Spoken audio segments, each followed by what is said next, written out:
चलिए, क्या हाल चाल है? बढ़िया है। आवाज सुनाई दे रहा है आप लोग को? कम है ना? कम कीजिए जी।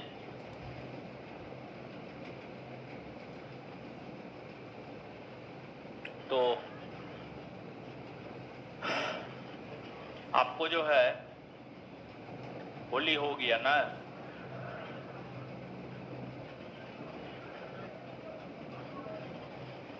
होली हो गया, अब आगे दिवाली छठ है। तो आपको जो है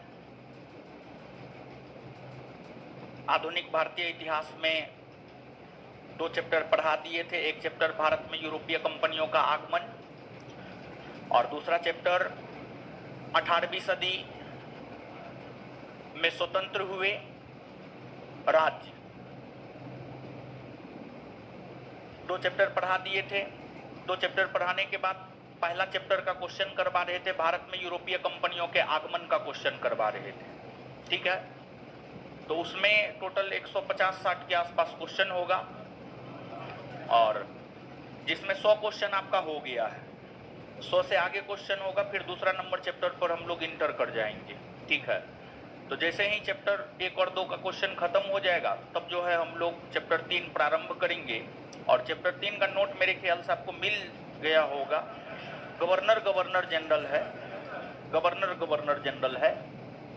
तो चलिए आ जाइए, अब देखते हैं।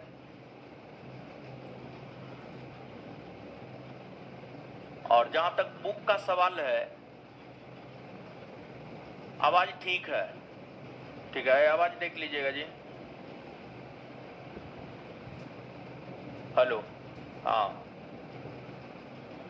क्वेश्चन बैंक का प्राइस क्या है? जो उस पे लिखा हुआ है वो उसका फिक्स प्राइस है, पूरे बिहार में उसी दाम पे मिलेगा।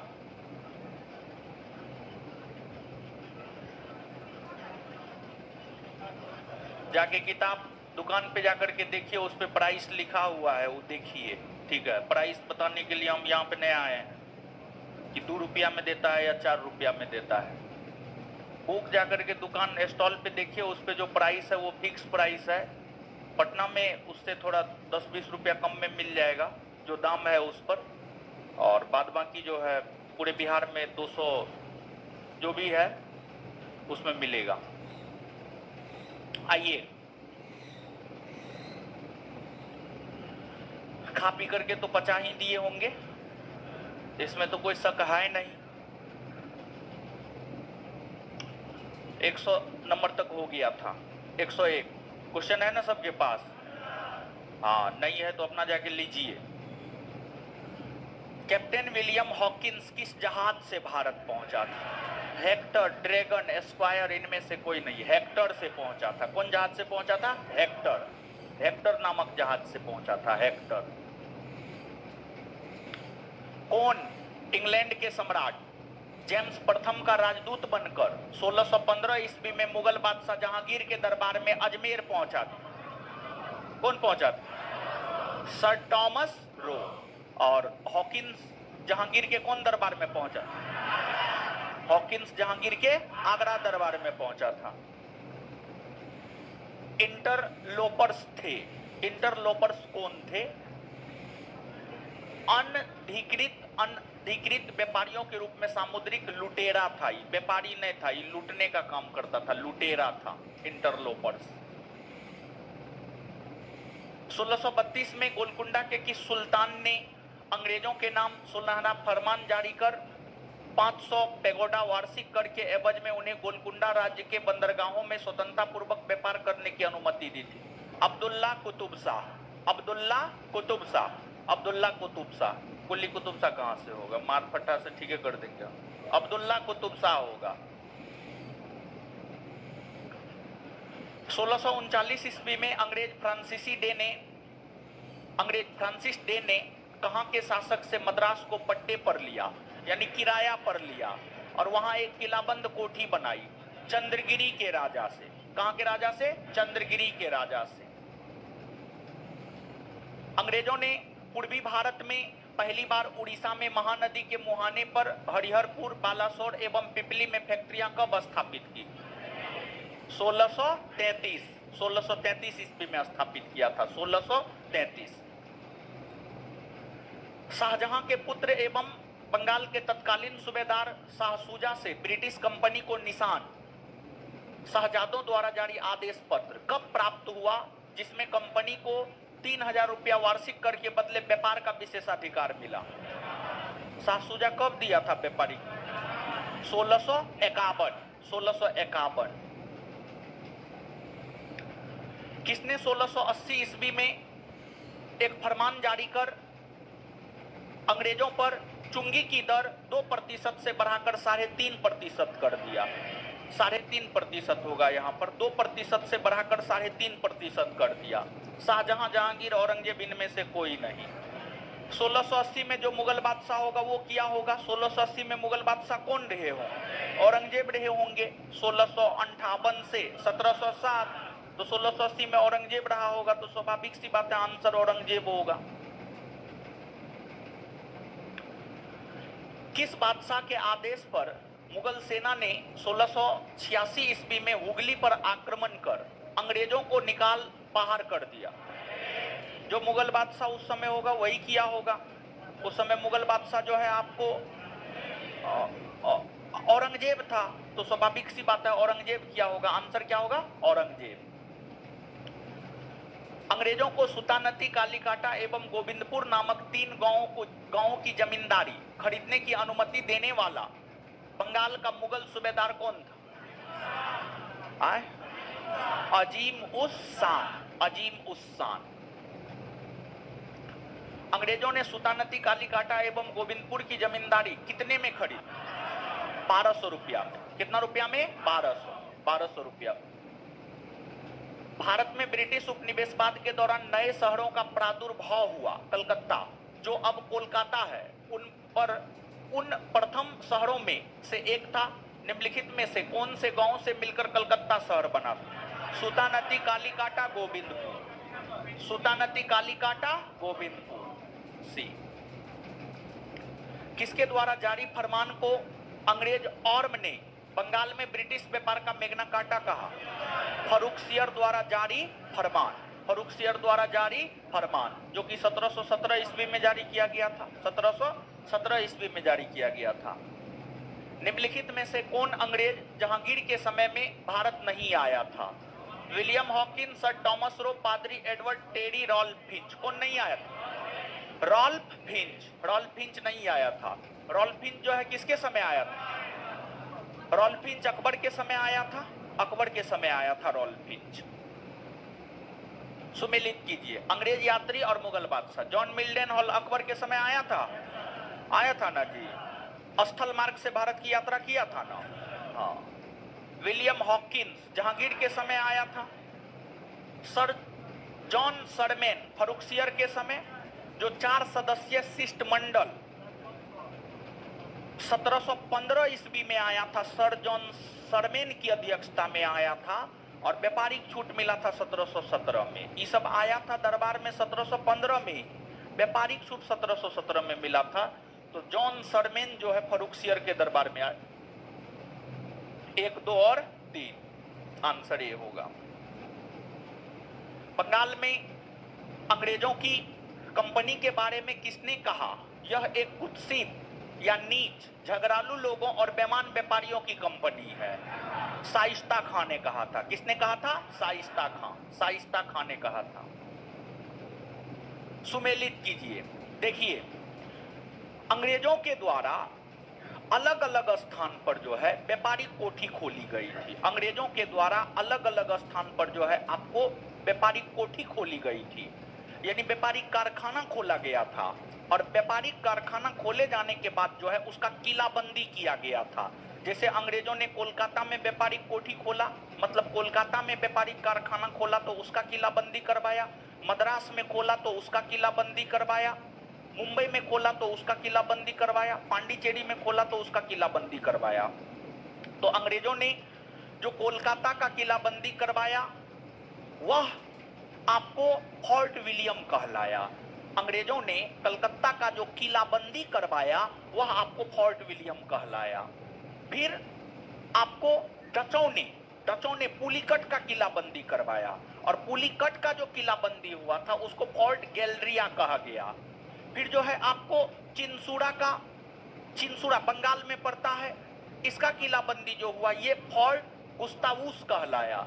और फिर पांडिचेरी का किलाबंदी फ्रांसीसियों ने करवाया, ये फोर्ट लुई कहलाया। क्या कहलाया? Fort Louis. तो इन शहरों का जो किलाबंदी करवाया गया था, कलकत्ता का किलाबंदी फोर्ट विलियम नाम से, पुलिकट का किलाबंदी फोर्ट गैलरिया नाम से, चिंसुरा का किलाबंदी फोर्ट गुस्तावुस नाम से, पांडिचेरी का किलाबंदी फोर्ट लुई नाम से। यानी 1, 2, 3 और 4 याद रख लीजिएगा, कभी कथन लाभ के परीक्षा में यह बात पूछा जाता है, समझ गए। फ्रांसीसियों को चंद्रनगर बस्ती किसने भेंट की थी? फ्रांसीसियों को चंद्रनगर बस्ती, चंद्रनगर बंगाल में है, समझ गए, चंद्रनगर बंगाल में है। और फ्रांसीसियों को चंद्रनगर बस्ती शाइस्ता खां ने दिया था। किसने दिया था? शाइस्ता खां ने दिया था। मुगल बादशाह ने किसे नवाब की पदवी प्रदान की थी? डुप्लेक। किसको? डुप्लेक। डुप्लेक के संबंध में क्या सही है?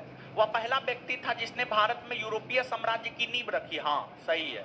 उसने पहली बार यूरोपीय सेना का भारतीय राज दरबार में भारतीय खर्च पर नियुक्त करवाया था। हाँ, उसने पहली बार वे हथकंडे प्रयोग किए जो भारत को जीतने के लिए अंग्रेजों के मार्गदर्शक बने। हाँ, सब सही है, उपर्युक्त सभी। फ्रांसीसियों के पतन का कारण था अंग्रेजों की नौसैनिक श्रेष्ठता एवं भारत व भारत के बाहर अंग्रेजों से व्यापारिक प्रतिद्वंदिता। हाँ, फ्रांसीसी सरकार के समर्थन का अभाव। हाँ, देखिए, जो फ्रांसीसी ईस्ट इंडिया कंपनी था वह एक सरकारी कंपनी था और जो ब्रिटिश ईस्ट इंडिया कंपनी था वह एक प्राइवेट कंपनी था। तो प्राइवेट कंपनी अपने मन मर्जी से तुरंत निर्णय ले लेता था, लेकिन फ्रांसीसी ईस्ट इंडिया कंपनी तुरंत फैसला नहीं ले पाता था। यह भी उसके पतन का एक कारण बना था। फ्रांसीसी सरकार के समर्थन का अभाव। हाँ, फ्रांसीसी कंपनी का दुर्बल संगठन। हाँ, उपर्युक्त सभी। ये तमाम कारण थे जिस वजह से फ्रांसीसी ईस्ट इंडिया कंपनी का पतन हुआ। कौन सा युद्ध? यूरोपीय आंग्ल फ्रांसीसी युद्ध का विस्तार नहीं था। आप लोग से जब डाउट पूछे थे तो आप लोग डाउट में इस क्वेश्चन को गिनवाए थे। अब हमको तो नहीं पता है कि कौन विद्यार्थी क्वेश्चन डाउट में लिया था। इस क्वेश्चन में तो कोई डाउट होना नहीं चाहिए, समझ गए। इसका आंसर क्या होगा? द्वितीय कर्नाटक युद्ध। द्वितीय कर्नाटक युद्ध, समझ गए। उस रोज हम देखते तो मुंह तोड़ देते। कौन सा युद्ध यूरोपीय आंग्ल फ्रांसीसी युद्ध का विस्तार नहीं था? द्वितीय कर्नाटक युद्ध। जो द्वितीय कर्नाटक युद्ध था ना, यह हैदराबाद के उत्तराधिकारी युद्ध और कर्नाटक के उत्तराधिकारी युद्ध, हैदराबाद के उत्तराधिकारी युद्ध और कर्नाटक के उत्तराधिकारी युद्ध से द्वितीय कर्नाटक युद्ध जो है आपको प्रभावित था। वहीं अगर हम प्रथम कर्नाटक युद्ध और तृतीय कर्नाटक युद्ध को देखें तो जो प्रथम और तृतीय कर्नाटक युद्ध है ये यूरोपीय आंग्ल फ्रांसीसी युद्ध का विस्तार था। यूरोपीय आंग्ल फ्रांसीसी युद्ध का विस्तार था। मतलब ये दोनों ऐसे युद्ध है जिस युद्ध का संबंध यूरोप में हो रहे अंग्रेज और फ्रांसीसी युद्ध से रहा है। यूरोप में हो रहे अंग्रेज और फ्रांसीसी युद्ध से प्रथम कर्नाटक युद्ध और तृतीय कर्नाटक युद्ध का संबंध रहा है, लेकिन द्वितीय कर्नाटक युद्ध का संबंध नहीं रहा है। जबकि द्वितीय कर्नाटक युद्ध का जो संबंध है हैदराबाद के उत्तराधिकारी युद्ध और कर्नाटक के उत्तराधिकारी युद्ध से रहा है, तो आंसर बी होगा। प्रथम कर्नाटक युद्ध की समाप्ति किस संधि के तहत हुई है? एलासापल के संधि के तहत हुई है। एलासापल के संधि के तहत हुई है। गोडेहू की संधि या पांडिचेरी की संधि से कौन सा युद्ध समाप्त हुआ है? द्वितीय कर्नाटक युद्ध। द्वितीय कर्नाटक युद्ध, समझ गए। द्वितीय कर्नाटक युद्ध, द्वितीय।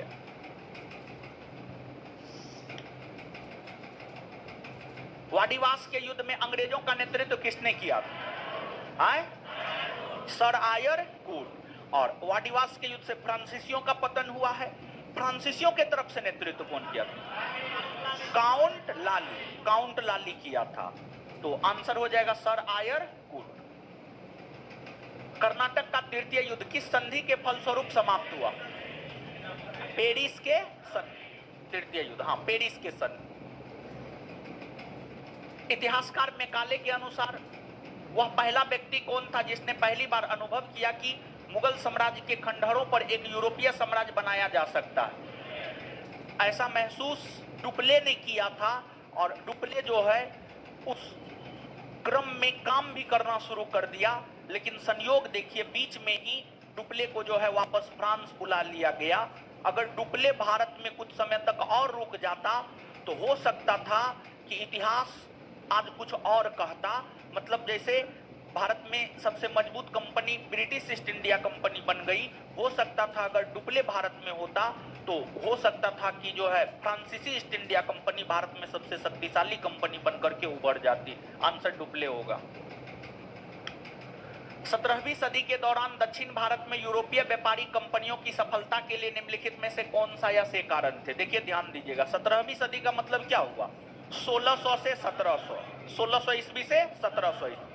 आप याद कीजिए 1600 ईस्वी से 1700 ईस्वी ये अकबर का कालखंड है, समझिएगा अकबर का कालखंड है। नहीं अकबर नहीं, अकबर तो थोड़ा बहुत रहा। 1605 तक जहांगीर, शाहजहां, औरंगजेब, ये सब महान मुगल बादशाह था हो। और मुगलों का शासन मुख्य तौर पर उत्तर भारत में ही न था, तो उत्तर भारत में तो मुगल काफी सशक्त स्थिति में था, जिस वजह से उत्तर भारत में जो है अंग्रेज अपने आप को स्थापित करने में असफल रहा। तब वो दक्षिण भारत गए, और दक्षिण भारत जब अंग्रेज गए तो दक्षिण भारत में मुगल शासक जैसे कोई शासक उपलब्ध नहीं था। दक्षिण भारत में छोटा छोटा राज्य हुआ करता था, छोटे छोटे राजा हुआ करते थे। और दक्षिण भारत में उस समय तक 17वीं सदी के प्रारंभ से पहले ही विजयनगर साम्राज्य का भी पतन हो गया था। विजयनगर साम्राज्य का पतन 16वीं सदी में ही हो गया था। 1565 ईस्वी में आप याद कीजिए, 1565 में तालीकोटा का युद्ध हुआ था, जिस तालीकोटा के युद्ध से विजयनगर साम्राज्य का पतन हो गया था। तो कहने का मतलब ये हुआ कि दक्षिण भारत में मुगलों जैसा कोई शक्तिशाली सत्ता नहीं था। दक्षिण भारत में छोटे छोटे राजा थे, छोटे छोटे राज्य हुआ करते थे, प्रशासनिक संगठन उतना अधिक मजबूत नहीं था, जिस वजह से अंग्रेजों ने 17वीं सदी में अपने आप को दक्षिण भारत में मजबूत किया। और दक्षिण भारत में जो है खनिज संसाधन हो गया, ये सब बहुत अधिक मात्रा में मिलता है, जिस वजह से दक्षिण भारत में जब अंग्रेज अपने आप को स्थापित किया तो वहां से अंग्रेजों को जो है सोना चांदी सब की प्राप्ति हुई, और फिर आर्थिक तौर पर अंग्रेज मजबूत हो गया, और फिर उत्तर भारत में भी जो है आकर के धीरे धीरे कब्जा कर लिया। तो पहला, दक्षिण में मुगल उतनी तादाद में नहीं थी जितनी उत्तर में, सही है। विजयनगर राज्य 16वीं सदी के अंत में उखाड़ फेंका गया, हाँ 1565 ईस्वी में। दक्षिण में अनेक छोटे और कमजोर राज्य थे, हाँ समझिए। ये सभी कारण है जिस वजह से जो है दक्षिण भारत में यूरोपीय कंपनियों को शुरुआती दौर में सफलता मिली। आंसर 1, 2 और 3। पांडिचेरी का संस्थापक कौन है? Francis Martin. कौन है? Francis Martin. अंबुर का युद्ध कब लड़ा गया? अंबुर का युद्ध 1749। प्रथम कर्नाटक युद्ध की समाप्ति एला सापल की संधि। द्वितीय कर्नाटक युद्ध पांडिचेरी। बाडीबास का युद्ध पेरिस, नहीं बाडीबास का युद्ध,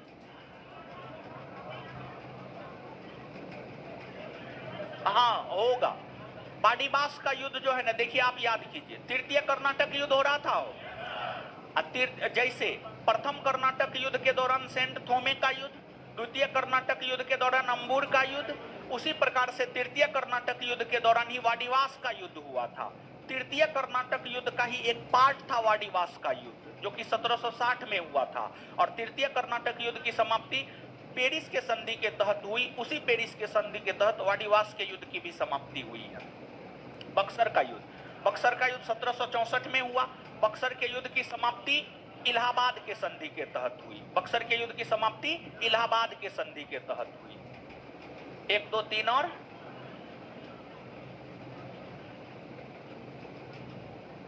गलती नहीं की है? नहीं, गलती ना है। किसी भी एक ऑप्शन को बनाइए, ऑप्शन ए को ही बना लीजिए। 1, 2, ये सब हम मिस्टेक थोड़े किए, ये सब टाइपिंग मिस्टेक है, समझे। इसमें भी आप लोग डाउट बोले थे, हाँ तो इसमें तो डाउट बोल ही सकते थे, क्योंकि टाइपिंग मिस्टेक है। इसको सही कर लीजिए। सही किए, चलिए आंसर ये होगा, क्या होगा, ए। निम्नलिखित में से कौन सा युद्ध हैदराबाद एवं कर्नाटक के उत्तराधिकारी के युद्ध से संबंधित है? बोलिए। द्वितीय कर्नाटक युद्ध। मुगल बादशाह जहांगीर ने 400 मनसब किसे प्रदान किया? कैप्टन हॉकिंस को। 1665 ईस्वी में चार्ल्स द्वितीय ने कितने वार्षिक किराया पर बंबई का क्षेत्र अंग्रेजी कंपनी को दे दिया? 10 पाउंड वार्षिक किराया पर। बंबई का संस्थापक गेराल्ड अंगियार। विचार कीजिए, डेनिस ने 1620 ईस्वी में ट्रेंकोवार तथा 1676 में संगमपुर बंगाल में अपनी फैक्ट्री स्थापित की। हाँ सही है। नीदरलैंड या हॉलैंड के निवासी को डच कहा जाता। हाँ एकदम सही है। आंसर क्या होगा, 1 और 2, सी नंबर। अधोलिखित कथनों में वास्को डी गामा के संबंध में कौन सा कथन सत्य नहीं है? मतलब कौन सा कथन असत्य है? कौन सा कथन सत्य नहीं है मतलब कौन सा कथन असत्य है? मतलब कौन सा कथन गलत है? कौन सा कथन गलत है? पहला, उसने यूरोप से भारत को मसाला मार्ग के द्वारा जोड़ा। हाँ। उसके जहाजों के जत्थे में हेक्टर नामक जहाज शामिल था। नहीं। उसके जहाज के जत्थे में जो है ना राफेल के बाद जो है गैब्रिल, समझिए गैब्रिल, ये सब जहाज शामिल था। हेक्टर शामिल नहीं था। हेक्टर तो हॉकिंस के जहाजी बेड़ा में हेक्टर शामिल था। समझ गए? तो ये गलत है। उसको अब्दुल मजीद की पथ प्रदर्शन प्राप्त हुआ। हाँ। वास्को डी गामा की कब्र कोचीन में स्थित है। हाँ। 1524 में जब तीसरी बार आया था तो निधन हो गया, उसको कोचीन में ही दफना दिया गया। समझ गए? तो आंसर हो जाएगा इसका बी।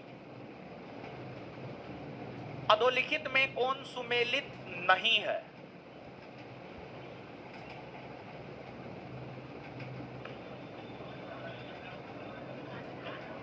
कर्नाटक का प्रथम युद्ध 1746 से 48 सही है। कर्नाटक का द्वितीय युद्ध 1749 से 54 सही है।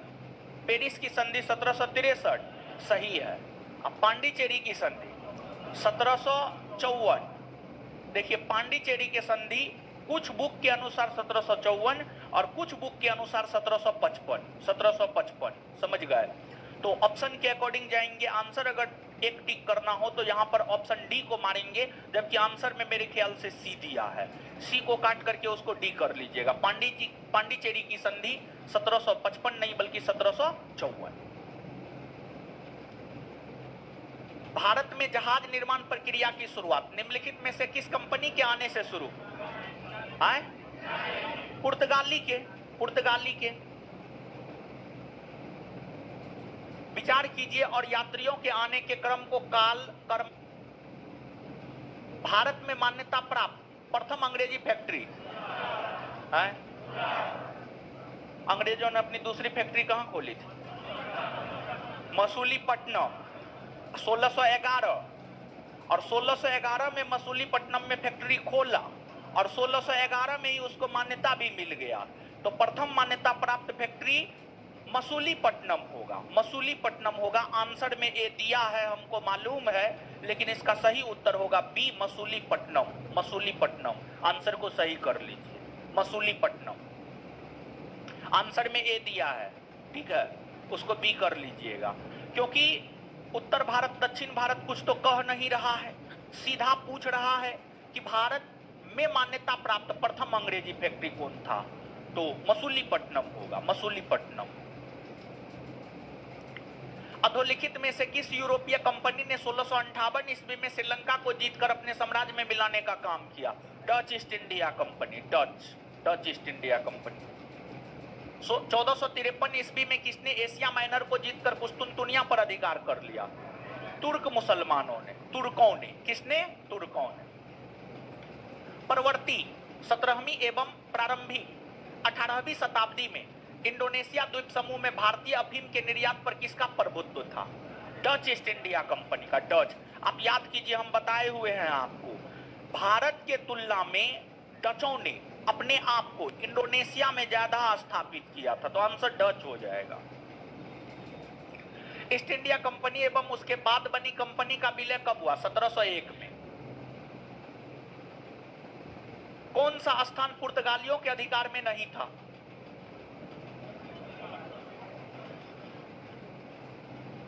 मछलीपट्टनम। मछलीपट्टनम किसके अधीन था? मछलीपट्टनम जो है डचों के अधीन था, डचों के अधीन था, डचों के अधीन, बाद में अंग्रेजों के अधीन हो गया। मछलीपट्टनम पर पुर्तगालियों का अधिकार नहीं था। पुर्तगालियों का अधिकार जो है केरल का कोचीन हो गया, दमन हो गया, दीव हो गया, गोवा हो गया, हुगली का क्षेत्र हो गया, चिंसूड़ा का क्षेत्र हो गया, ये चंद्रनगर का क्षेत्र हो गया, इस सब पर जो है पुर्तगालियों का अधिकार हुआ था। मछलीपट्टनम पर पुर्तगालियों का अधिकार कभी नहीं हुआ था। मछलीपट्टनम पर शुरुआती दिनों में डचों का, फिर बाद में अंग्रेजों का अधिकार हो गया था। मछलीपट्टनम अंग्रेजों को सुनहरा फरमान कब प्रदान किया गया? देखिए यहां पर एक आता है मैग्ना कार्टा, एक आता है सुनहला फरमान। सुनहला फरमान 1632 और मैग्ना कार्टा 1717। तो इसमें कोई कंफ्यूजन में नहीं रहना है, 1632 होगा इसका उत्तर। क्या होगा? 1632। और Abdullah Qutub Shah. East India company किस चीज का भारत से निर्यात करती थी? सूती कपड़ा, नील, कच्चा रेशम, कॉफी। 1, 2, 3 का करता था। पुर्तगालियों ने क्रमशः गोवा जीता और हारमुज खो दिया, यानी गोवा को जीत लिया और हारमुज को खो दिया। 1510, 1622। अगर यहां पे ये रहता गोवा और हारमुज दोनों को जीता तो 1510, 1515, 1510 और 1515 हो जाता। और यहां पर पूछ रहा है गोवा को जीता और हारमुज को खो दिया। 1510 में गोवा को जीता, हारमुज को खो दिया 1622। निम्नलिखित में से किसने सर्वप्रथम यूरोपीय चल धातु सदृश मुद्रण यंत्र में रुचि ली? भीमजी पौरक, याद रख लीजिएगा। ईस्ट इंडिया कंपनी ने किस हेतु भारत में निवेश शब्द का प्रयोग किया था? भारत में निवेश शब्द का प्रयोग किया था। भारतीय वस्तुओं को खरीदने के लिए उनके बुलियन आयात के लिए निवेश शब्द का प्रयोग किया था। फ्रांसीसियों ने किस संधि के द्वारा मद्रास अंग्रेजों को वापस लौटा दिया? मद्रास अंग्रेजों को वापस लौटा दिया। एला सापल की संधि, एला सापल की संधि, एला सापल की संधि के तहत आप जाकर के कर्नाटक का प्रथम युद्ध पढ़िएगा ना, तो उसमें स्पष्ट तौर पर इस बात का विवरण हम दिए हैं नोट में। एला सापल की संधि। इंग्लिश ईस्ट इंडिया कंपनी का लोकप्रिय नाम जॉन कंपनी। क्या है? John company. बंगाल का कौन सा बंदरगाह पुर्तगालियों के समय पोर्टो ग्रांडे कहा जाता था? चटगांव कहा जाता था। क्या कहा जाता था? चटगांव। ये क्वेश्चन पहले भी आया हुआ है, ठीक है, पहले भी आया हुआ है। और ध्यान में रहे वहां पर आंसर चटगांव है और यहां पर आंसर हुगली है। तो हुगली नहीं होगा बल्कि चटगांव होगा, हुगली नहीं होगा बल्कि चटगांव होगा। तो ध्यान दीजिएगा आंसर में जाकर के। इस क्वेश्चन में भी आप लोग कंफ्यूजन बोले थे, इस क्वेश्चन का कंफ्यूजन ठीक था क्योंकि सेम प्रश्न का उत्तर एक जगह चटगांव है, एक जगह हुगली है, तो कंफ्यूजन होना स्वाभाविक था। तो आपको कंफ्यूजन हुआ तो आप इसको याद रख लीजिएगा, इसका आंसर चटगांव होगा। तो 155 नंबर का आंसर बी दिया हुआ है, बी को काट करके आप सी कर लीजिएगा, चटगांव ही होगा, चटगांव ही होगा। 18वीं सदी के अंत तक, 18वीं सदी के अंत तक यानी 1750 से 1800, भारत के किस भाग में यूरोपीय ईसाई मिशनरी अधिक सक्रिय था? बंगाल और असम। ईसाई मिशनरी, ईसाई धर्म प्रचारक को ईसाई मिशनरी कहा जाता है, ईसाई धर्म प्रचारक। 17वीं शताब्दी में भारत और जावा के बीच व्यापार पर प्रभुत्व था। भारत और जावा, जावा कहां है? जावा इंडोनेशिया का एक द्वीप है, जावा इंडोनेशिया का एक द्वीप है। तो भारत और जावा डच हो जाएगा। क्या हो जाएगा? डच, डच होगा, डच, ठीक है। देखिए एगो चीज आप गौर कीजिएगा थोड़ा सा, बहुत सारा क्वेश्चन ऐसा है जो सीधे तौर पर नहीं बताए हैं, लेकिन कॉमन सेंस से लेक्चर के आधार पर आप बना सकते हैं। ये बात तो सीधे तौर पर नहीं बताए हैं, लेकिन ये बात तो बताए हैं कि डचों ने अपने आप को भारत के तुलना में जो है इंडोनेशिया में ज्यादा स्थापित किया था। तो उस आधार पर ये क्वेश्चन नहीं बन सकता है, आराम से बन सकता है, समझिएगा। सेंट थोमे का युद्ध कब हुआ? 1748, 1748। सेंट थोमे का युद्ध किसके बीच हुआ था? सेंट थोमे का युद्ध जो है फ्रांसीसी और कर्नाटक के नवाब अनवरुद्दीन, फ्रांसीसी और कर्नाटक के नवाब अनवरुद्दीन। कौन सा युद्ध? यहां पर नहीं शब्द नहीं होगा, यहां पर नहीं शब्द नहीं होगा, नहीं को काटिए आप, ठीक है। निम्नलिखित में कौन सा युद्ध सुमेलित है? ये जो क्वेश्चन है, ये क्वेश्चन है निम्नलिखित में कौन सा युद्ध सुमेलित है? सुमेलित है। पहला बक्सर युद्ध, मीर जाफर के विरुद्ध फ्रांसीसी, गलत है या सही? गलत है। जो बक्सर का युद्ध है, बक्सर के युद्ध की अगर हम लोग बात करें तो जो बक्सर का युद्ध है, बक्सर का युद्ध जो है आपको भारत की संयुक्त सेना और अंग्रेजी ईस्ट इंडिया कंपनी, भारत की संयुक्त सेना और अंग्रेजी ईस्ट इंडिया कंपनी, क्लियर है? गलत हो गया। बाडीबास का युद्ध, बाडीबास का युद्ध 1760 में फ्रांसीसी ईस्ट इंडिया कंपनी और ब्रिटिश ईस्ट इंडिया कंपनी, तो फ्रांसीसी विरुद्ध ब्रिटिश ईस्ट इंडिया कंपनी, हाँ सही है ये। चिलियावाला का युद्ध, चिलियावाला का युद्ध आप याद कीजिए, द्वितीय आंग्ल सिख युद्ध, द्वितीय आंग्ल सिख युद्ध कुछ याद है? ए लड़की है, करो। द्वितीय आंग्ल सिख युद्ध कब से कब तक हुआ है?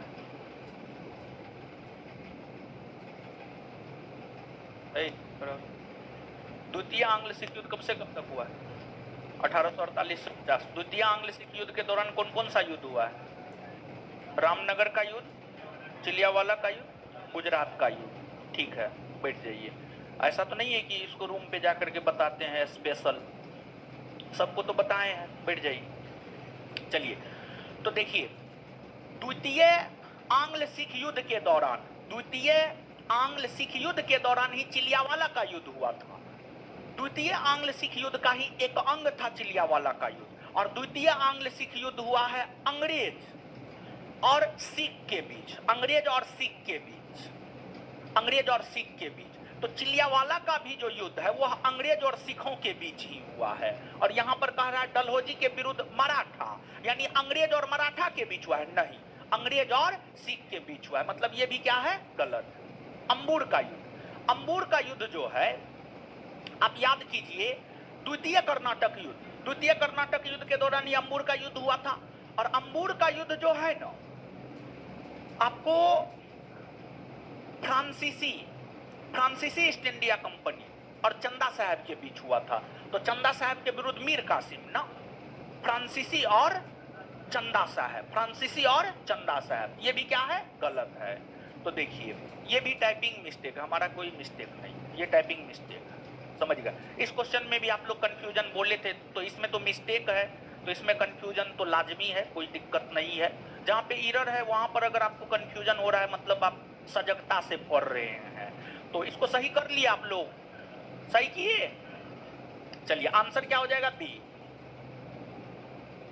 चोल का युद्ध, ये हमको बताना पड़ेगा, नहीं ना? 1508 ना, 1508। 15वीं 16वीं सदी में सुर्खियों में रहा स्पाइस आइलैंड, मसालों का द्वीप, कहां अवस्थित? इंडोनेशिया में। कहां है? इंडोनेशिया में, समझ गए।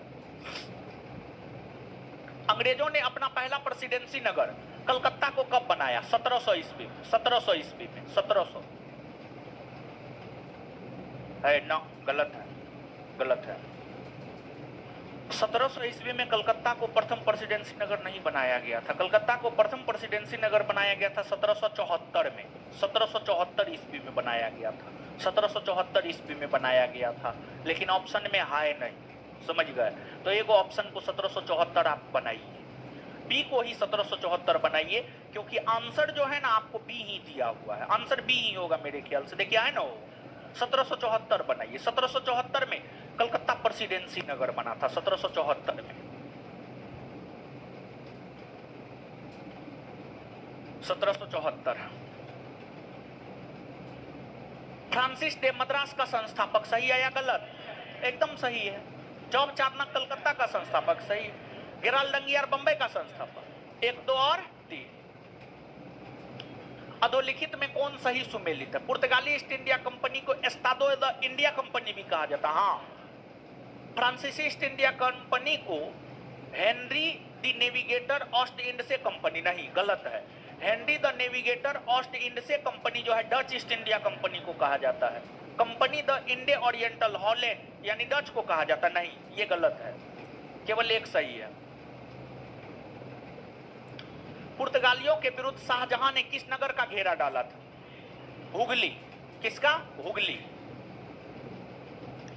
भारत के किस क्षेत्र में डच लोगों ने अपनी प्रारंभिक फैक्ट्री स्थापित किया था? देखिए डच की अगर आप बात करेंगे तो आप सुनिए, डचों ने अपने आप को भारत के पूर्वी तट पर स्थापित किया था या भारत के पश्चिमी तट पर? भारत के पूर्वी तट पर, भारत के पूर्वी तट पर। और डचों की पहली फैक्ट्री 1605 में मसूलीपट्टनम में खोली गई थी। कहां? आंध्र प्रदेश के मसूलीपट्टनम। इसके बाद डचों ने बंगाल के क्षेत्र में अपनी फैक्ट्री स्थापित किया। फिर डचों ने गुजरात के क्षेत्र में भी अपनी फैक्ट्री स्थापित किया। तो देखिए, अगर ऑप्शन में आंध्र प्रदेश होता तो इसका परफेक्ट उत्तर हो जाता आंध्र प्रदेश। लेकिन देखिए, क्या किसी भी ऑप्शन में आंध्र प्रदेश है? आंध्र प्रदेश नहीं है। तो आप देखिए, गुजरात और सिंध, बंबई और पंजाब, गुजरात और बिहार, मद्रास और अवध। एक तो अवध में फैक्ट्री स्थापित किया था नहीं, तो डी तो होगा नहीं। पंजाब में किया था नहीं, बी भी नहीं होगा। सिंध में भी नहीं किया था, ए भी नहीं होगा। ऑप्शन के अकॉर्डिंग जाएंगे तो आंसर क्या हो जाएगा? सी, गुजरात और बिहार। निम्नलिखित में से किस वर्ष डिंडीगुल मैसूर में एक आधुनिक शस्त्रागार की स्थापना की गई? देखिए, एक तो पहली बात आप ये जानिए कि डिंडीगुल क्या है। तो डिंडीगुल जो है ना, आपको डिंडीगुल जो है तमिलनाडु का एक नगर है, और यहां पर शस्त्रागार की स्थापना हैदर अली ने किया था 1755 में। और 1755 में हैदर अली ने यहां पर शस्त्रागार की स्थापना फ्रांसीसियों की मदद से किया था। किसकी मदद से? फ्रांसीसी की मदद से। अर्थात उत्तर क्या हो जाएगा? 1755। अधोलिखित में से किस यूरोपीय व्यापारी कंपनी के पर्यवेक्षण में कासिम बाजार नगर ने 17वीं शताब्दी में सर्वाधिक मात्रा में रेशमी का उत्पादन किया? डच। चलिए, ये चैप्टर खत्म हो गया। दूसरा चैप्टर का नहीं लगाए जी, लगे जल्दी दूसरा चैप्टर का पीपीटी। इस प्रकार से पहला चैप्टर का क्वेश्चन आंसर खत्म हो गया। अब तो कोई कंफ्यूजन नहीं ना रहना चाहिए, ठीक है? अब कोई कंफ्यूजन नहीं रहना चाहिए, ठीक है?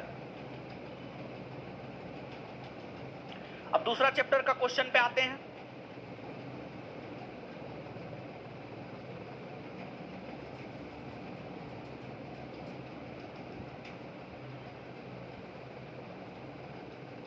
सब चीज करवाइए। आज का विद्यार्थी क्या है जानते हैं? आज का विद्यार्थी है खाना बना के दीजिए, खिला भी दीजिए, अब पचा भी दीजिए। खाना बना के देना, खिला देना तक तो पॉसिबल है, पचाना पॉसिबल नहीं। समझे?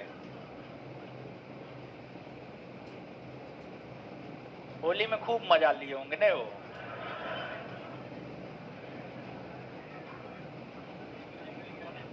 आए?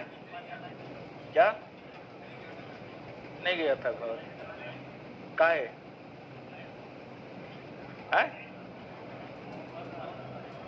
क्या होमवर्क बहुत था? टेस्ट भी होगा पता है ना? हाँ, आज टेस्ट नहीं ले रहे हैं। टेस्ट इसी वीक में होगा। कौन दिन होगा वो हमको भी नहीं पता, लेकिन इसी वीक में होगा। चलिए, हम यहाँ पर चर्चा करेंगे नहीं। तो जब पढ़ाते हुए किए हैं तो चर्चा करने का कोई औचित्य ही नहीं है। पुरंदर की संधि, पुरंदर की संधि कब हुई है?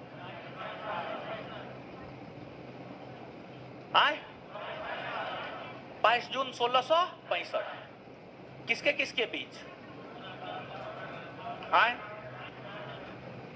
मराठा और मुगल। मराठा और मुगल। मराठों के तरफ से जय सिंह औरंगजेब के प्रतिनिधि के तौर पर और शिवाजी के बीच हुआ था। संगोला की संधि 1750। देखिए, एगो सुगौली की संधि है, एगो संगोला की संधि है। आगे सुगौली की संधि भी आएगा यहाँ पर। ये संगोला की संधि है। संगोला की संधि 1750 में हुआ है, और संगोला की संधि जो 1750 में हुआ है संगोला की संधि मराठा पेशवा और मराठा छत्रपति के बीच हुआ है, मराठा पेशवा और मराठा छत्रपति के बीच हुआ है। और इस संगोला के संधि के तहत जो है मराठा छत्रपति के समस्त शक्ति मराठा पेशवा ने अपने में समाहित कर लिया। समझ गए? सूरत की संधि, सूरत की संधि, सूरत की संधि 1775, देवगांव की संधि 1803, 1803। आंसर 1, 2, 4 और 3। Answer A. सूची 1 को सूची 2 के साथ सुमेलित कीजिए, सब चीज बताए हुए हैं। गुरु नानक स्वर्ण मंदिर की स्थापना किया है ना? स्वर्ण मंदिर की स्थापना कौन किया? गुरु। सिख धर्म का प्रवर्तक यानी सिख धर्म का संस्थापक गुरु नानक ना, तो गुरु नानक है सिख धर्म का प्रवर्तक। तेग बहादुर, तेग बहादुर को औरंगजेब फांसी पर लटकाया था। खालसा सेना का गठन गोविंद सिंह किया था। हाँ, आंसर 2, 1, 4, 3, 2, 1, 4, 3 यानी आंसर क्या हो जाएगा? B number. बी होगा, सी होगा, बी न होगा जी, बी होगा। पंजाब के अंतिम महाराज दिलीप सिंह की मृत्यु पेरिस में किस वर्ष हुई थी? 22 अक्टूबर 1893। और देखिए ध्यान दीजिएगा, एगो बात समझिएगा आप यहां पर कि ये जो है पंजाब के सिख राज के न शासक थे वो दिलीप सिंह, लेकिन बाद में जाकर के सिख धर्म को छोड़ दिया था ना। कौन धर्म को अपनाया? ईसाई धर्म को अपनाया था ना। और इसका निधन भारत में नहीं हुआ है, पेरिस में हुआ है ना। समझ गए? ये सब बात मालूम है ना, पढ़े हैं ना आप लोग? हाँ, समझ गए। तो इसका जो डेट मृत्यु का डेट देता है 22-23 अक्टूबर देता है। तो 2 दिन तो मरा होगा नहीं, मरा तो होगा एक के दिन। तो 22-23 अक्टूबर देता है। गूगल पे विकिपीडिया पे जाकर के सर्च कीजिएगा ना, 22-23 अक्टूबर 1893 देता है। तो मरा तो होगा 22 अक्टूबर को, उसका अंतिम क्रियाक्रम 27 अक्टूबर को किया गया होगा। तो 22-23 अक्टूबर देता है। तो देखिए ऑप्शन में 23 अक्टूबर भी दिए हैं, 22 अक्टूबर भी दिए हैं। तो 22 अक्टूबर इसका सही उत्तर होगा, 22 अक्टूबर। समझ गए? 2-2 दिन तो मर सकता है नहीं। चलिए, युद्ध और वर्ष, टाइपिंगों वाला भसक गया है। वर्ष, प्रथम आंग्ल मराठा युद्ध 1775 से 1782। तृतीय आंग्ल मराठा युद्ध 1816 से 1819, 1816 से 1819। लेकिन एग्जैक्ट ऑप्शन है नहीं, तो ऑप्शन के अकॉर्डिंग जाना है 1817-18। पूना की संधि, पूना की संधि, पूना की संधि 1817, 1817। देखिए उपूना का संधि अलग था, ये पूना का संधि अलग है। सालबाई की संधि, प्रथम आंग्ल मराठा युद्ध की समाप्ति कौन संधि के तहत हुई? सालबाई की संधि। और सालबाई की संधि कब हुई है? 1782। तो 1, 2, 4, 3 ए, ऑप्शन ए। सूची 1, सूची 2, राज और संस्थापक। राजपूताना राज की स्थापना किसने की है? कोई राजपूत ही किया होगा। राजपूताना राज की स्थापना अजीत सिंह ने किया है। मैसूर राज की स्थापना हैदर अली ने। किसने? हैदर अली। त्रावणकोर राज की स्थापना मार्तंड वर्मा ने। किसने? मार्तंड।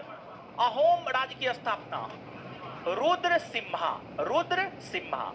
तो 2, 1, 4, 3, 2, 1, 4, 3 आंसर क्या होगा? बी। 18। हाँ देखिए आ गया सुगौली की संधि। ठीक है, देखिए सुनिए यहां पर थोड़ा सा, ऐसे तो इसकी चर्चा हम आगे वाले चैप्टर में करेंगे। देखिए ध्यान दीजिएगा,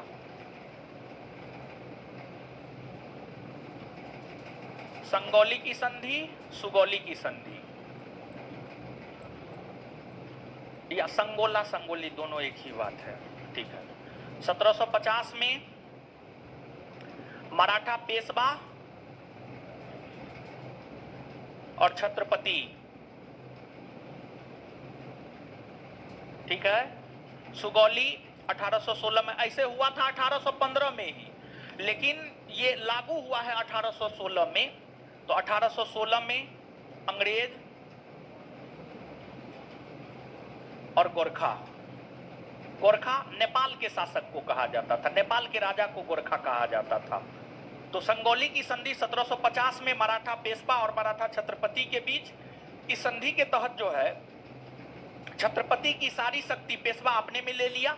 दूसरा, सुगौली की संधि 1816 में हुआ था अंग्रेज और गोरखा के बीच। देखिए, हुआ यह था कि अंग्रेज और नेपाल के शासकों के बीच 1814 से 1816 के दौरान युद्ध हुआ था, जिस युद्ध को आंग्ल नेपाल युद्ध कहते हैं। और इस आंग्ल नेपाल युद्ध की ही समाप्ति 1816 के सुगौली की संधि के तहत हुई है। आंग्ल नेपाल युद्ध जो कि 1814 से 1816 के दौरान हुआ था, और इस आंग्ल नेपाल युद्ध की ही समाप्ति सुगौली की संधि के तहत हुई 1816 में हुआ है अंग्रेज और गोरखा के बीच। अर्थात इसका उत्तर क्या हो जाएगा? गोरखा।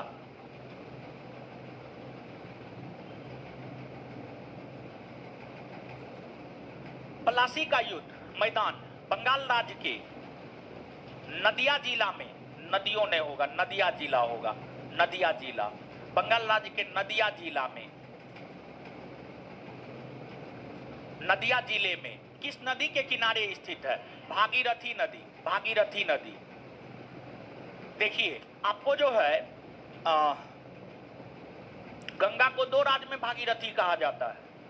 गंगा को उत्तराखंड में भागीरथी कहा जाता है और पश्चिम बंगाल में भागीरथी कहा जाता है। समझ गए? भागीरथी नदी होगा। इलाहाबाद की संधि के पश्चात रॉबर्ट क्लाइव ने बिहार राज्य का उपदीवान किसे नियुक्त किया था? राजा सीताब राय। आंसर में मेरे ख्याल से बी दिया हुआ है। देखिए, आंसर में क्या दिया हुआ है? ए है। देखिए, आंसर में क्या? बी है। आंसर में 2 नंबर है, बी नंबर है। काट दीजिएगा, गलत है। इसका आंसर सही ए होगा। देखिए, ध्यान दीजिएगा, आप सब लोग जानते हैं, इलाहाबाद की संधि आप नहीं जानते हैं, जीवन में कभी नहीं बताए हैं, कभी नहीं बताए। चलिए लड़की, खड़ा हुई, लड्डू खाए थे उस रोज? हाँ, आए, बैठ जाइए, तो खड़ा हो जाइए आप। हाँ, लड्डू खाए थे? नहीं खाए थे। चलिए बताइए, इलाहाबाद का संधि बताइए। आए, तो नहीं याद है तो खड़ा रही। अरे लड़की, उधर खड़ा हुई, लड्डू खाए थे? आए, 12 अगस्त 1665। एक तबराक मारेंगे न, सीधा गंगा नदी में जाके गिर जाइएगा। 1765 होगा। बैठिए, चलिए सुनिए। इलाहाबाद का संधि, 2 को संधि हुआ था ना वो, 12 अगस्त 1765, 16 अगस्त 1700। अंग्रेजों की तरफ से कौन भाग लिया? रॉबर्ट। इलाहाबाद के प्रथम संधि रॉबर्ट क्लाइव और मुगल बादशाह शाह आलम द्वितीय। और इस संधि के तहत ही अंग्रेजी ईस्ट इंडिया कंपनी को बिहार, बंगाल, उड़ीसा में कर वसूलने का अधिकार प्राप्त हुआ।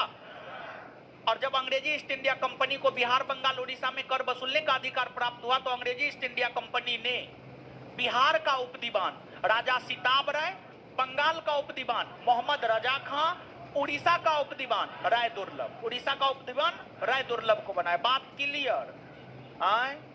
क्लियर है ना बात? हाँ, तो आंसर ए होगा। आंसर में बी दिया हुआ है, आंसर को काट लीजिएगा, जो बता रहे हैं वो सही है, टाइपिंग मिस्टेक है ये। टीपू सुल्तान ने ब्रिटिश सेना को पोल्लीपुर नामक स्थान पर किस वर्ष हराया था? नोट में दिया हुआ है, बताइए। नोट में ना है 1780। 1780।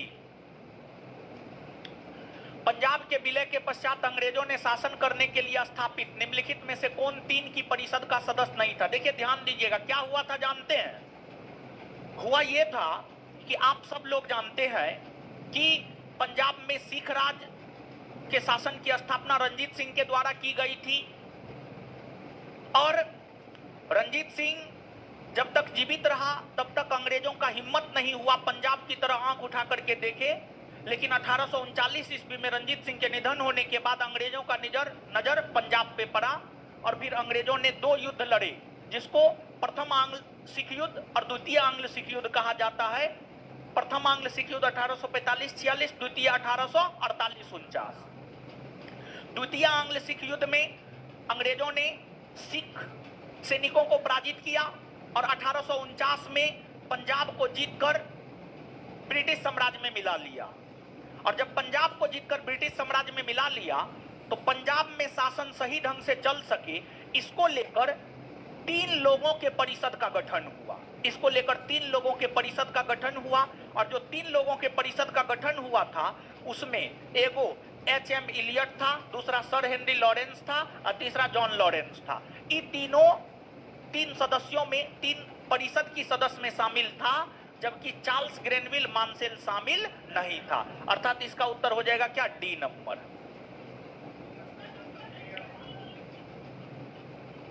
नोट में देखिए तो 1 मिनट, नहीं दिया हुआ, नहीं दिया हुआ है, देखिए ना, होना चाहिए। 1 मिनट रुकिए।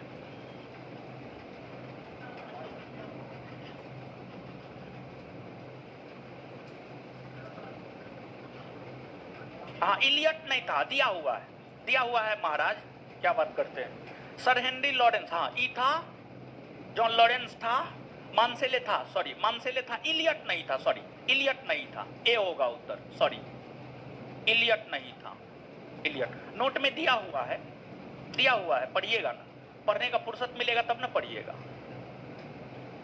इलियट। मुर्शिद कुली खां, मुर्शिद कुली खां मूलतः था एक, मुर्शिद कुली खां जो है ना मूलतः दक्षिण भारत का एक ब्राह्मण था, दक्षिण भारत का एक ब्राह्मण था।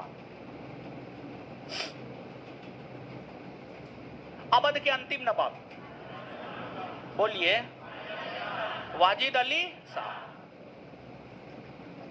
बंगाल में किस नवाब ने इजारेदारी प्रथा को प्रारंभ किया, बोलिए, मुर्शिद कुली। हाँ,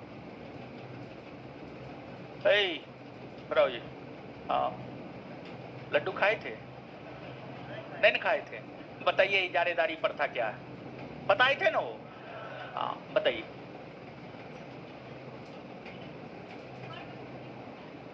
कर वसूलने का अधिकार, नहीं जानते हैं तो मत जानिए, बैठिए, हम तो बता दिए।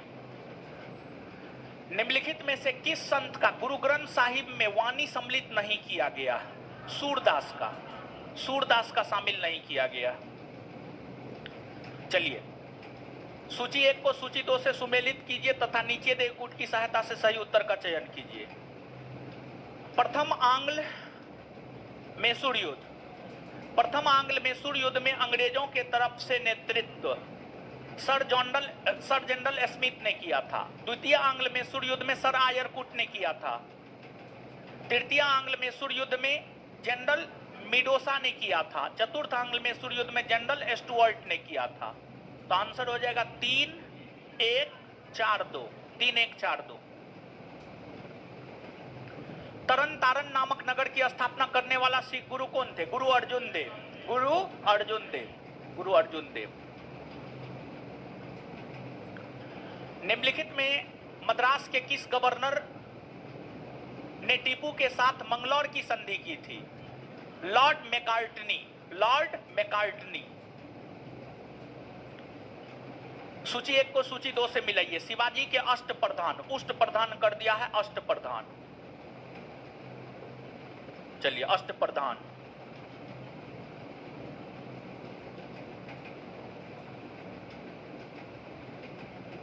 अरे लड़की, अरे खड़ा होइए, खड़ा होइए, आप वो बोल रहे हैं, हाँ आगे वाली बैठिए। चलिए मिलाइए ही, शिवाजी पढ़ाए ना जी, हाँ पढ़ाए, मिलाइए ही, बोलिए क्या होगा। मजूमदार किसको कहा जाता था,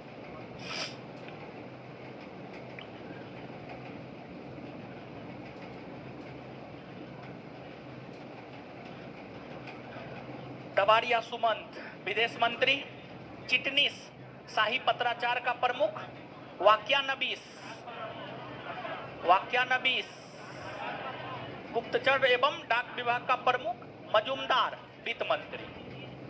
आंसर क्या हो जाएगा, ए। बैठ जाइए।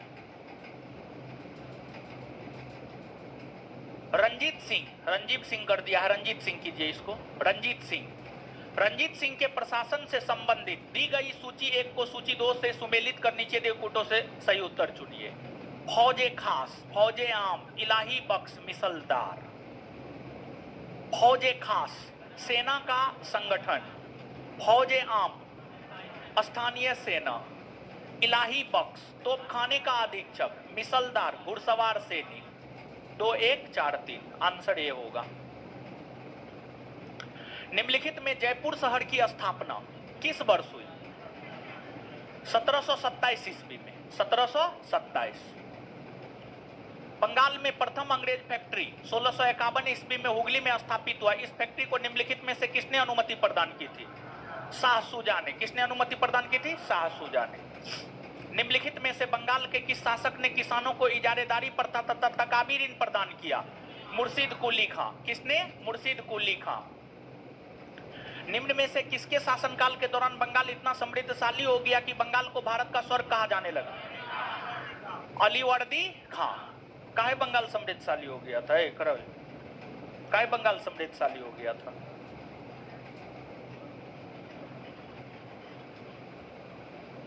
बैग लेकर के इधर उधर घूमते रहिएगा तो क्या होगा?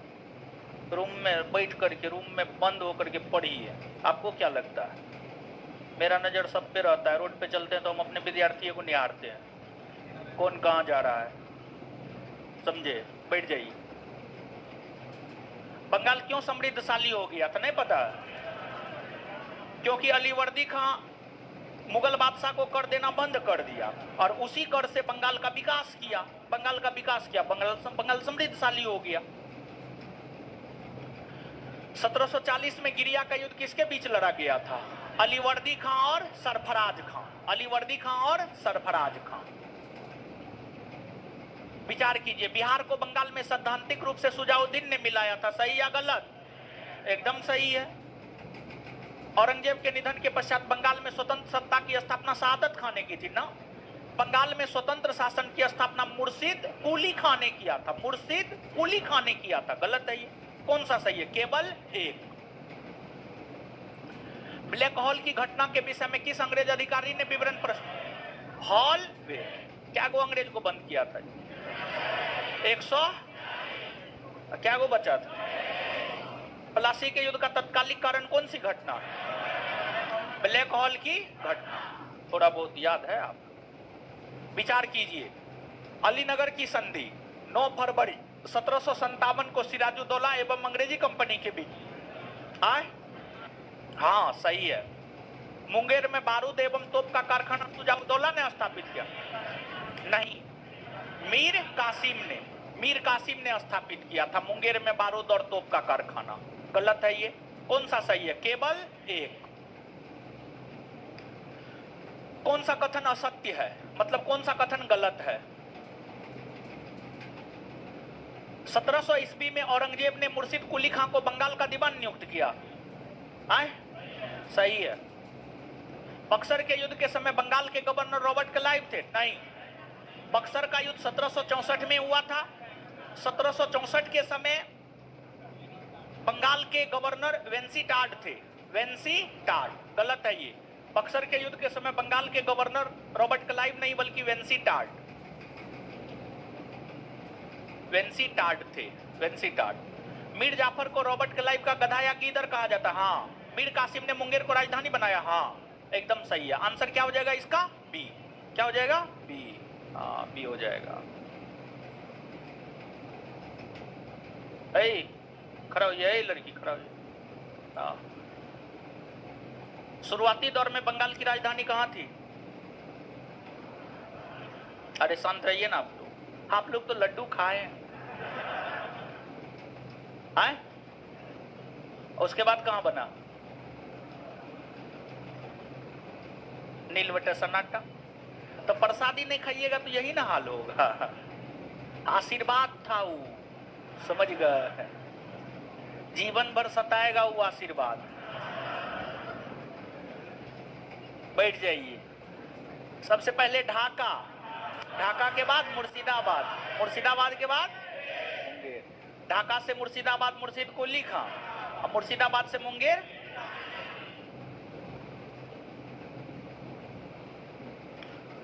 चलिए, इलाहाबाद की द्वितीय संधि, गौर फरमाइएगा यहां पर।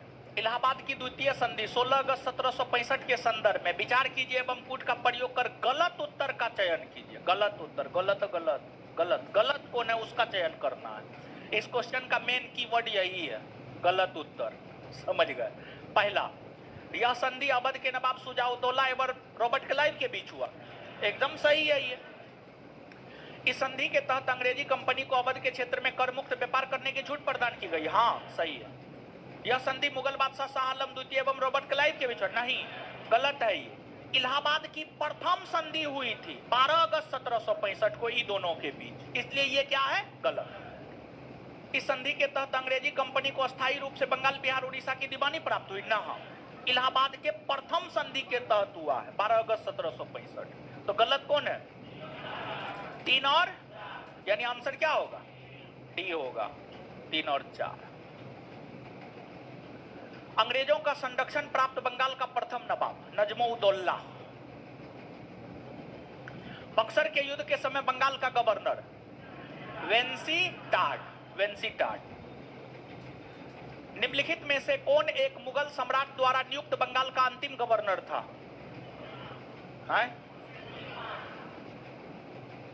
मुर्शिद कुली खां। निम्नलिखित में से कौन सा युद्ध जिसने भारत में ब्रिटिश प्रभुत्व को प्रारंभ किया कह रहा है? पलासी का युद्ध। क्या होगा? पलासी का युद्ध। सिराजुद्दौला लॉर्ड क्लाइव द्वारा परास्त हुआ था डैश के युद्ध में? पलासी के युद्ध में पराजित हुआ था। भारतवर्ष में ब्रिटिश साम्राज्य का संस्थापक कौन था? Lord Robert Clive. भारतवर्ष में ब्रिटिश साम्राज्य का संस्थापक लॉर्ड रॉबर्ट क्लाइव। निम्नलिखित में से किसे स्वर्ग से उत्पन्न सेना नायक कहा गया? Robert Clive. कौन कहा था इसको जानते हैं? विलियम पीट ब्रिटेन के प्रधानमंत्री बने थे, उन्होंने ही कहा था। पलासी का युद्ध मैदान कहां स्थित है? पश्चिम बंगाल में। पलासी का युद्ध लड़ा गया 1757। निम्न में से किसने अपनी राजधानी मुर्शिदाबाद से मुंगेर? मीर कासिम। सबसे अधिक निर्णायक युद्ध जिसने अंग्रेजों के भारत में संप्रभुत्व को स्थापित किया? बक्सर का युद्ध।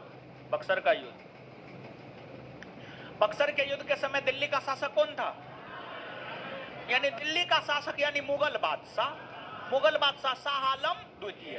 1759 से 1806। 1759 से 1806 शाह आलम द्वितीय का शासनकाल है, उसी बीच में बक्सर का युद्ध हुआ है। तो आंसर क्या हो जाएगा? शाह आलम द्वितीय। बक्सर की लड़ाई के समय बंगाल का नवाब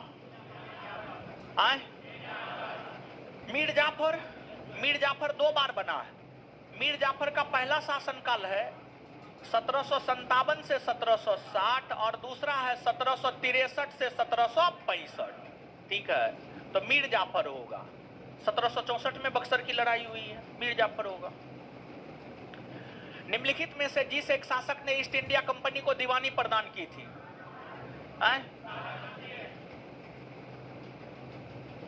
दीवानी यानी कर वसूलने। शाह आलम द्वितीय। किस गवर्नर के कार्यकाल में ईस्ट इंडिया कंपनी को शहंशाह शाह आलम द्वारा बंगाल, बिहार तथा उड़ीसा में दीवानी अधिकार दिए गए? लॉर्ड क्लाइव या वही रॉबर्ट क्लाइव हुआ।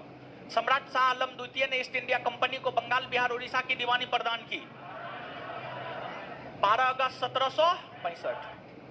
इलाहाबाद की संधि के बाद रॉबर्ट क्लाइव ने मुर्शिदाबाद का उपदीवान किसे बनाया? अरे मुर्शिदाबाद कहाँ है? बंगाल में। अब बंगाल का उपदीवान मोहम्मद रजा खां, यानी मुर्शिदाबाद का उपदीवान मोहम्मद रजा खां। समझ गए?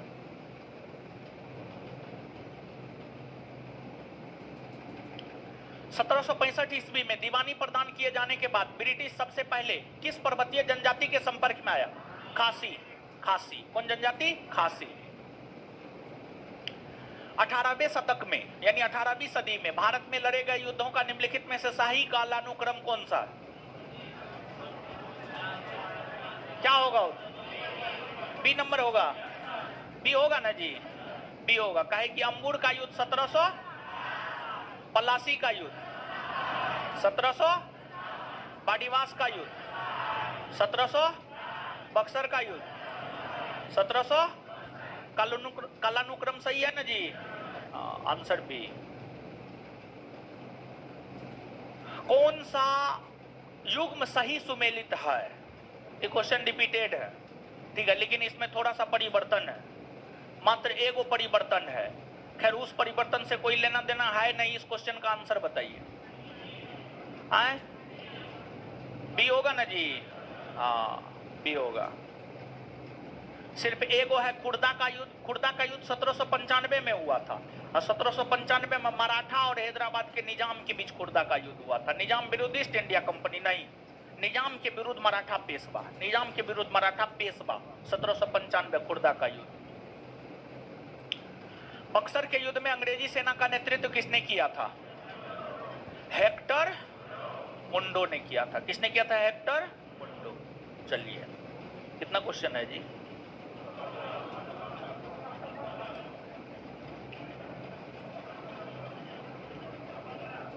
चलिए अब सुनिए, अब आगे इससे आगे बताएंगे, लेकिन उससे पहले देखिए, होली के छुट्टी देने से पहले बहुत बात समझा बुझा करके आप लोग को भेजे थे कि जो है होली के छुट्टी के बाद एक टेस्ट होगा, टेस्ट में कहाँ से क्वेश्चन रहेगा नहीं रहेगा सब चीज बताए थे। जो पढ़ाए हैं वहां से क्वेश्चन रहेगा और कहाँ से रहेगा, ठीक है। तो टेस्ट जो है इसी सप्ताह में हो जाएगा, किसी भी दिन हो जाएगा। हो सकता है अगला दिन हो, मेरे अगले क्लास में हो, या हो सकता है उसके अगले क्लास में हो, ठीक है, या हो सकता है शनिवार रविवार को हो। टेस्ट कभी भी हो जाएगा।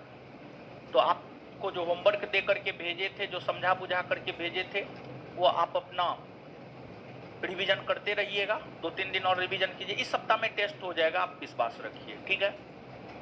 अब देखिए, आपको जो है होमवर्क सब तो वही सब था, रिवीजन सब करने के लिए दिए थे। आगे जो है संस्थान के तरफ से जो है बिहार दरोगा का एक क्वेश्चन बैंक आया है, पता है ना?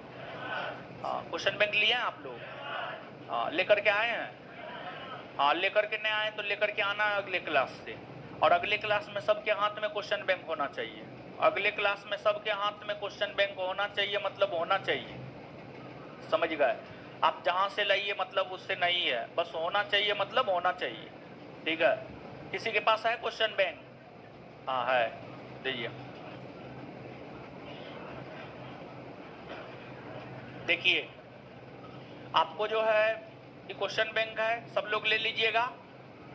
और इसलिए बोल रहे हैं क्योंकि आगे जो होमवर्क चलाएंगे, देखिए यहाँ पे बुक पे आप गौर फरमाइएगा, ठीक है। यहाँ पर दरोगा सीरीज फर्स्ट लिखा हुआ है, तो इसका बहुत मतलब है, इसका बहुत मीनिंग है। इसका मीनिंग क्या है जानते हैं? इसका मीनिंग ये है कि जो नेक्स्ट वैकेंसी आने वाला है ना, उसको लेकर के टोटल 4 बुक हम निकालने जा रहे हैं, ठीक है। टोटल 4 बुक, जिसमें पहला क्वेश्चन बैंक है, दूसरा 15 से 25 सेट का एक प्रैक्टिस सेट है, तीसरा करंट अफेयर का बुक है, और चौथा परीक्षा के अंतिम टाइम में आपके सेल्फ कॉन्फिडेंस को बढ़ाने के लिए पीछे के 3 बुकों के मिश्रण से प्रैक्टिस सेट तैयार करके देंगे, ताकि पढ़े हुए चीजों का रिवीजन जो है प्रैक्टिस सेट के माध्यम से आपका आराम से हो जाए। अगर आप कुछ नहीं भी करते हैं, 4 बुक पढ़ लीजिएगा। आप तो पढ़ रहे हैं यहाँ पर, अगर कोई बच्चा कुछ नहीं भी करता है तो जो दरोगा को लेकर के नेक्स्ट वैकेंसी को लेकर के टोटल 4 बुक हम निकालने जा रहे हैं, अगर वो 4 बुक भी विद्यार्थी कर लेगा ना, तो हम लिख करके दे सकते हैं, उसका रिजल्ट कोई नहीं रोकेगा, लेकिन उसको कंठस्थ करना, समझ गए? तो आपको जो है अब होमवर्क, अब जो है जब अपना बुक आ गया है और इसमें उसी के अकॉर्डिंग मैटर दिए हैं, बिहार दरोगा परीक्षा के अकॉर्डिंग ही मैटर दिए हैं, तो क्यों ना इसी बुक को हम लोग करें पहले। तो बुक आपके हाथ में अतिशीघ्र होनी चाहिए, अगले क्लास में बुक होनी चाहिए, और अगले क्लास में बुक होनी चाहिए। बुक आज खरीद करके कम से कम एक सेट पढ़ के उसका डिस्कशन पढ़ेंगे, कम से कम एक सेट पूरा कंप्लीट होना चाहिए अगले क्लास से पहले, समझ गए। और इसके बाद जो है होमवर्क सीरीज चलाएंगे इससे, तो सब लोग बुक खरीद लीजिएगा। अभी सब लोग बुक नहीं खरीदे होंगे इसलिए होमवर्क सीरीज अभी नहीं चला रहे हैं, ठीक है। आगे इससे होमवर्क सीरीज चलाएंगे, तो बुक जितना जल्दी होता है उतना जल्दी खरीद लीजिए। आगे बोलिए।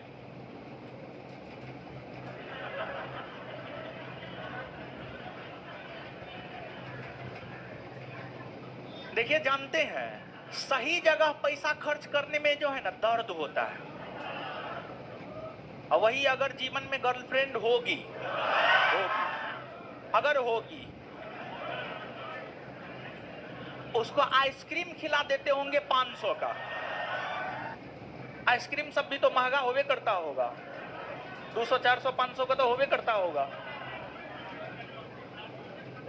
नहीं भी महंगा सामान है तो बढ़िया रेस्टोरेंट में जाके खिलाइए ना, अपने महंगा हो जाएगा, समझे। मुर्गा खा लीजिएगा 200 का, लेकिन बुक नहीं खरीदिएगा, खरीदिए बुक, ठीक है। काहे कि होमवर्क देंगे, बाद बाकी आपको नहीं खरीदना, आप मत खरीदिए, मेरा क्या लीजिएगा, मेरा खाक लीजिएगा, समझे। हाँ, उसके बाद जो है क्लास में जो होमवर्क, देखिए इसका होमवर्क 2 तरीका से चलाएंगे, और आप लोगों को 2 महीना के भीतर ये बुक खत्म कर देना है, 2 महीना के भीतर, ठीक है। अरे तब ना अगला बुक कीजिएगा महाराज। तो होमवर्क के थ्रू करवा देंगे। देखिए टोटल इसमें 18 सेट है, टोटल जो इसमें 18 सेट है ना, उसका होमवर्क संस्थान के टेलीग्राम चैनल पर देंगे। सोमवार से होमवर्क देना शुरू हो जाएगा, सोमवार से एक सेट पर 2 से 3 दिन देंगे, ठीक है। 2 से 3 दिन एक सेट पर देंगे, और एक सेट कंप्लीट कर जाना है 2 से 3 दिन में। 2 से 3 दिन में एक सेट आपका कंप्लीट हुआ, उसका क्विज जो है टेलीग्राम पर करवा देंगे, ठीक है। और उसके बाद इसमें जो हल प्रश्न पत्र के साथ अध्ययन सामग्री है, इतिहास भूगोल जो भी है, वो भी होमवर्क जो है हम आपको देंगे, ठीक है। इस बुक से बहुत फैक्ट है, बहुत डाटा है, समझिए, कई बुक का कलेक्शन है इसमें, समझ गए। तो आप जो है बुक को खरीद लीजिएगा, अगले क्लास से होमवर्क देंगे इस बुक से, ठीक है।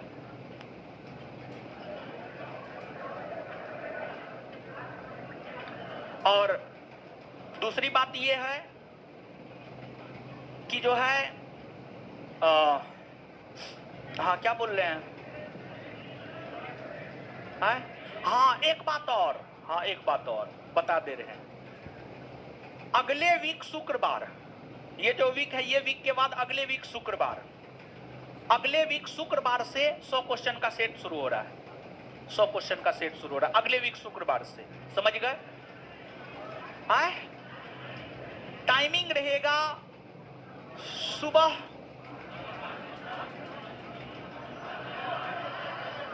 8 से 10,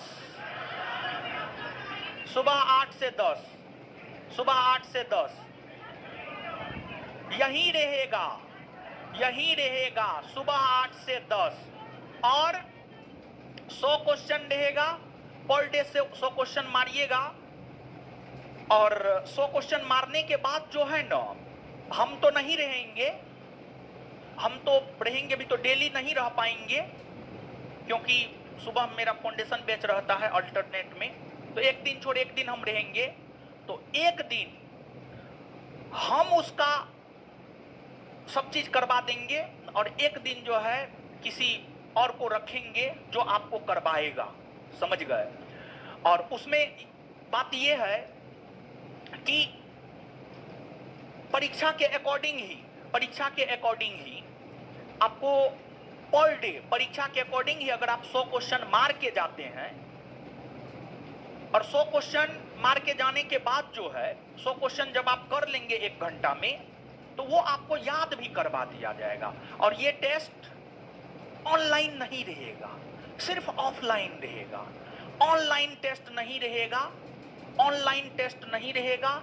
ये टेस्ट सिर्फ ऑफलाइन छात्रों के लिए रहेगा, सिर्फ ऑफलाइन छात्रों के लिए रहेगा। और उसका जो है फी आपको देना होगा, समझ गए। फी एकदम कुछ भी नहीं, एक टेस्ट पर मात्र 5 रुपया आपको देना है, एक टेस्ट पर मात्र 5 रुपया, समझ गए। और मात्र 5 रुपया आप स्वयं जोड़ के देखिए ना, पर डे आपको 3 से 4, 4 से 5 पेज मिलेगा। फोटो स्टेट भी करवाइएगा तो उतना आपको लग जाएगा, समझ गए। तो एक यानी वो टेस्ट जो है ना आपके लिए, जैसे हम तो बहुत सारे सफल छात्रों से मिले हैं ना जी, तो सफल छात्रों में बहुत सारे छात्र हमारे ऐसे हैं जो सेट मार मार के सफल हो गया है, समझ गए हैं। तो आप अपने आप को देखिए, कंपटीशन का लेवल बहुत ऊंचा हो चुका है। आप अपने आप को ऐसे प्रिपेयर्ड कीजिए ना कि आपको जो है कुछ भी हो, कैसा भी स्थिति हो, आपका रिजल्ट हो जाए, जैसे भी हो आपका रिजल्ट हो जाए, समझिए। इतना प्रैक्टिस कीजिए, इतना हर चीज कीजिए। बहुत विद्यार्थी के मुंह से सुने हैं, कुछ करना है या नहीं करना है, एक सेट डेली मारना है। और दूसरी बात उस सेट में क्या है जानते हैं? दूसरी बात उस सेट में ये है कि सेट मारने के बाद 100 क्वेश्चन रटवा देंगे, समझ गए, 100 क्वेश्चन रटवा देंगे। कहने का मतलब ये हुआ कि जैसे आपने सेट मारा 100 क्वेश्चन का, अगर आप एवरेज विद्यार्थी हैं तो 50 क्वेश्चन तो आपसे बन ही गया होगा। 50 क्वेश्चन का आंसर जो है याद करवा देंगे।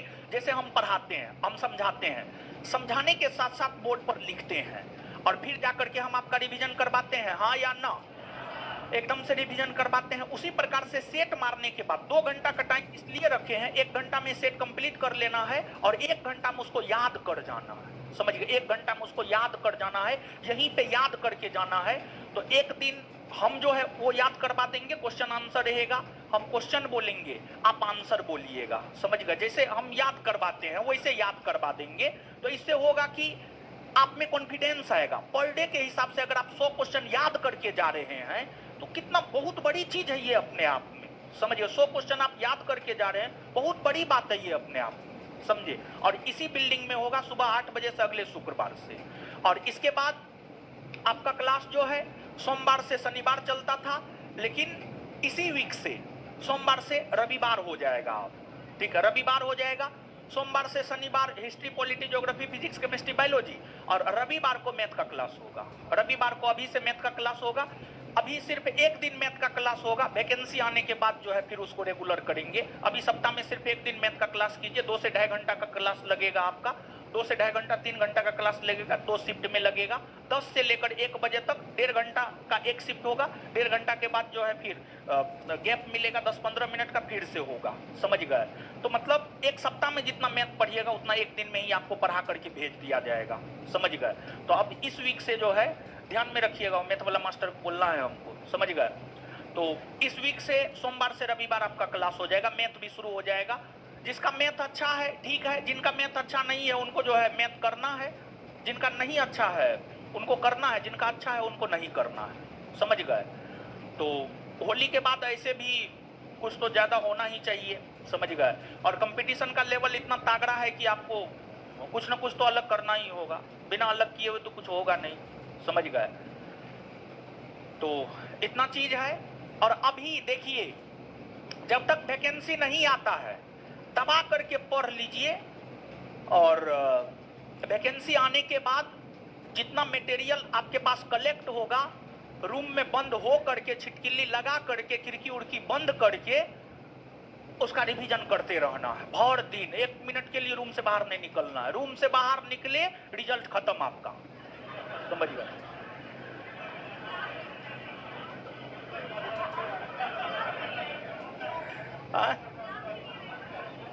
क्लास आना है,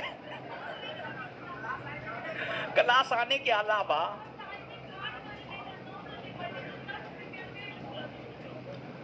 चलिए, और सब बढ़िया है, और सब विशेष लोगों का सब ठीक है ना।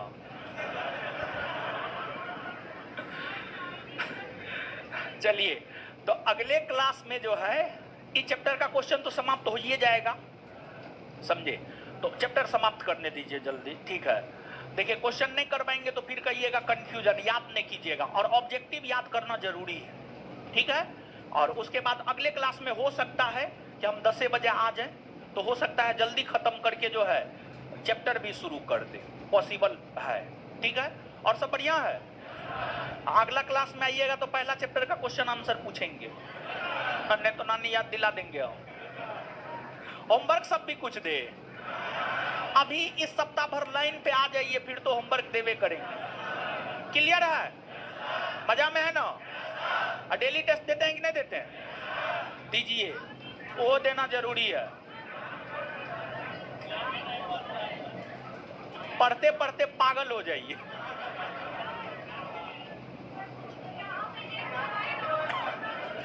वहीं पे होगा।